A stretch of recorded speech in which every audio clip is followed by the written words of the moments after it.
So, how does a community fight back when it's misrepresented or maybe just completely ignored by the mainstream? Well, it doesn't always take a Hollywood blockbuster. Sometimes the biggest cultural battles are won on small screens with local talent and a whole lot of heart. Okay, let's get into it. Our story starts in Misiones, this really unique province in Argentina that's kind of sandwiched between Brazil and Paraguay. It's been called a semiosphere of borders, which is a fancy way of saying it's a cultural laboratory where everything is constantly mixing and changing. It's a place of friction, yeah, but also amazing creativity, where new meanings are always being born. And this really brings us to the big question for this explainer. When the dominant culture isn't telling your story, or worse, is telling it all wrong, how do you grab the camera and tell it yourself? As we're about to see, the answer can be found in two very different but equally powerful local video projects. Now, to really get what's going on in these videos, we just need a super simple toolkit. We're going to look at two quick concepts that'll act like our special lenses for seeing how culture is actually built and, fought over. First up, semiosis. I know, it sounds a little academic, but it's something we all do, every second of every day. It's simply the process of making meaning. It's how a word, an image, or a gesture creates an effect on us. It's the engine of culture. And that brings us to the semiosphere. So if semiosis is the action, the semiosphere is the arena where it all happens. It's the shared cultural atmosphere of a community.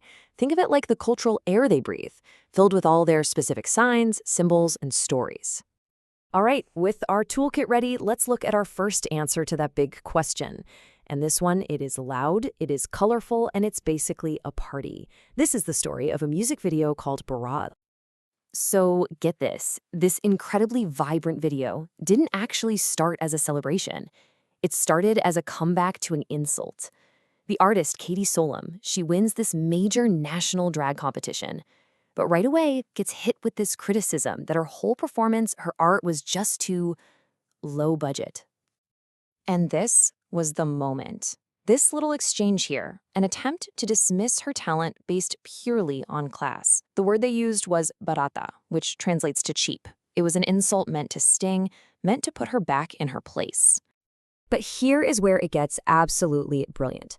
Instead of letting that insult land, Katie Solom and her community decided to own it. They grabbed that word that was meant to shame them, and they completely transformed it. They turned a weapon used against them into their very own flag. This one line from the song just says it all. Canicolon, the material they're talking about, is a cheap synthetic fiber used for wigs, so they're proudly declaring, yeah, we use cheap stuff. Our value isn't in the price tag of our materials, it's in our attitude, our talent, our vogue. So, their strategy here is what we can call carnival. It's about using laughter, celebration, and parody to literally flip social hierarchies upside down. They take this popular local market and turn it into their own glamorous runway, proving that style can be found anywhere. It is resistance through pure, unapologetic joy. Okay, now for a total change of pace. Our second answer takes a completely different tone. We're shifting from the party of the carnival to the power of the archive, with a documentary called De Brujas, Locas y Aborteras, which translates to Of Witches, Crazies, and Abortionists. This film has a crystal clear political mission. It was made to document and preserve the stories of feminist and queer activism in Misiones, especially during a time of really intense social change. It's what's called a counter-archive, a deliberate effort to record a history that might otherwise be twisted, or worse, just completely erased. And the film just passes the microphone to activists like Dana Valiente. This quote, wow, it gets right to the heart of the film's message about solidarity. It shows that the movement isn't perfect, there are tensions, but it highlights the absolute need to fight for justice together. This really shows us that the documentary isn't just some passive recording of stuff that happened. No, it's an active tool for the community. It validates personal stories, it builds a collective memory, and it even serves as a resource for activists to look back on and plan for the future. So their strategy is the archive. It builds power not through parody, but through testimony. It embraces what's called polyphony, which just means many voices, showing the movement in all its complexity.